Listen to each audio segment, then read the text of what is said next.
You see a lot of artists who have labels and have other artists, beneath them.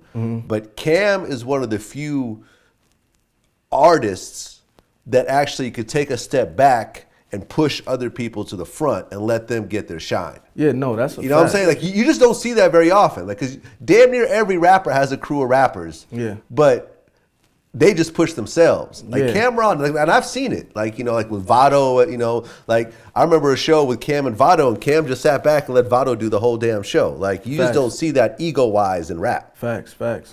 Once Cam see like Jim and Juelz out the way, he'll be like, all right, yo, Cam, JR and Hell Rell, come meet me over here. Let's do this photo shoot for this cover. Let's go to the radio, kill it. Do it like that instead of, because these niggas already popping, so let's get y'all shit popping.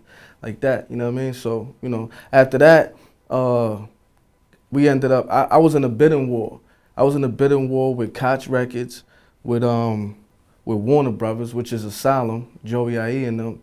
And then, damn, I forgot what other label, but it was 3 labels interested, and the people that was offering the best deal was Koch Records, so we ended up going over there and signing over there.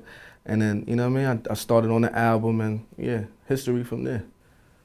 Okay, now, but at that time, Cameron is on Roc-A-Fella. Yeah, Cam was on Roc-A-Fella. I recorded my Okay. first song in front of Jay-Z, right in baseline. So we was... Oh, really? Yeah, that's a fact. We used to always be in the studio all together. We would be on the road, Chris and Neef, the whole rock, you know what I mean? Word. So, what was the vibe, from your point of view, between Dipset and Jay's crew? Because there was always, from what I hear, there's always kind of a tension. I ain't gonna lie, I was super young back then. So honestly, I was just hype.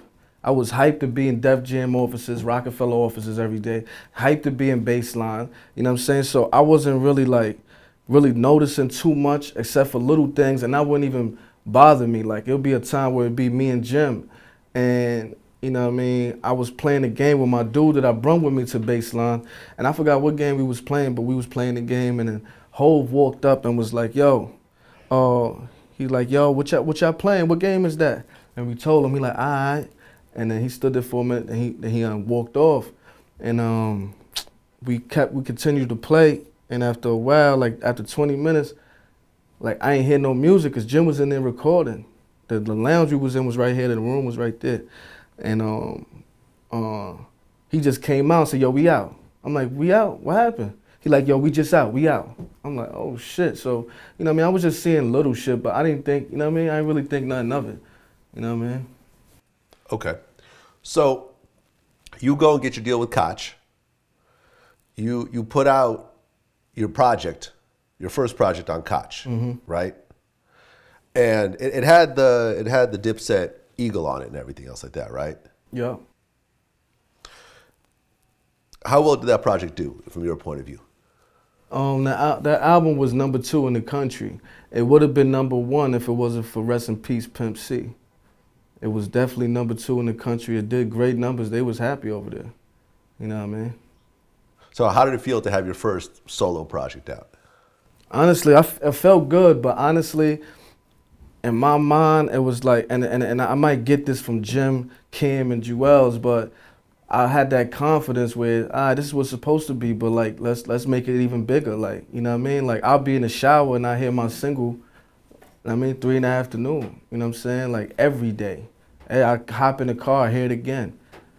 I go to the store, jump back in the car, hear it again, hear it on another station.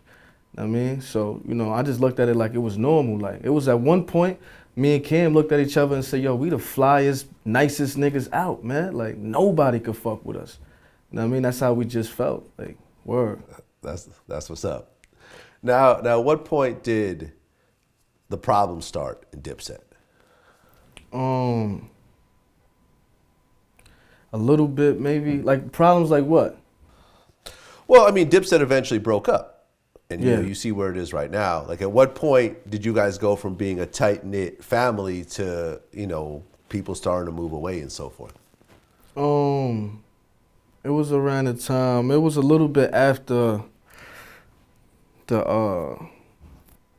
when Cam had the beef with 50. It was a little bit after that.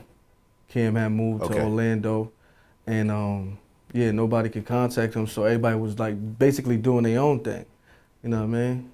We had no choice. Plus, like honestly, like the way Cam set me up was like beautiful. That's why, you know what I mean? Like, you know, I always salute him. Cause I never was signed directly to Dipset. I was signed to the distributors and we would break bread like that. You know what I mean? So when he did, you know what I mean, fall back and everybody was doing their own thing, I was still able to go and get a $250,000 deal for myself. You know what I mean? Okay. Now I remember at one point, and I don't know whether this affected you or not, but there was a problem with the Dipset Eagle showing up on other people's albums, because I think like didn't Cam end up suing Jim over using the Eagle or something like that? No, I don't. I ain't gonna lie. I ain't hear about that. But honestly, I did get a cease and desist letter from Asylum. Right. Because Asylum that's what I'm talking owned 50% of it. Cam wasn't tripping, but Asylum owned 50% of it. I didn't know nothing about that deal, but it's not my business anyway, because I'm not an owner of Dipset. You know what I'm saying? So that's the only thing I heard. I didn't hear about him suing or anything like that. But as far as somebody owning it and sending cease and desist letters and trying to sue, Asylum definitely, Warner Brothers definitely was on my body for that. Okay, whatever happened to that whole lawsuit? No, they didn't sue me. They just sent a cease and desist, and then the label I was on just pulled the album and then repackaged it and put it back out there like that. Okay, I mean, did that affect the sales, having to pull the album like that? Honestly, and shout outs to what's this guy's name? Fucking Chuck. Shout outs to Chuck, Baby Grand.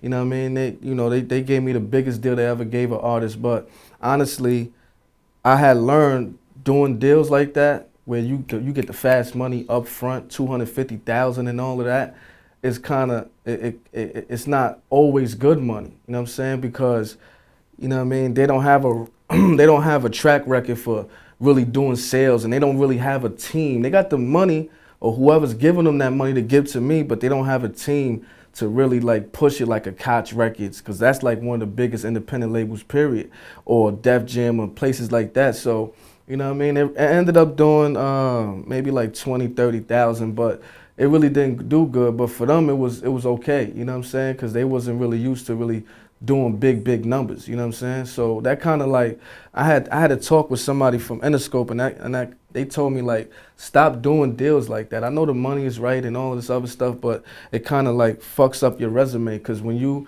do get hot and you do want a certain type of money, you go to a major label, they're gonna look at you like, but look at this, like, look, you did what? 22,000 here, 20, nah, like, you know what I mean? We'll give you this, that, and the third, but not what you asking for. So, you know what I mean? He niggas told me like, fall back from doing deals like that, because you just digging a grave. You know what I mean? Yeah.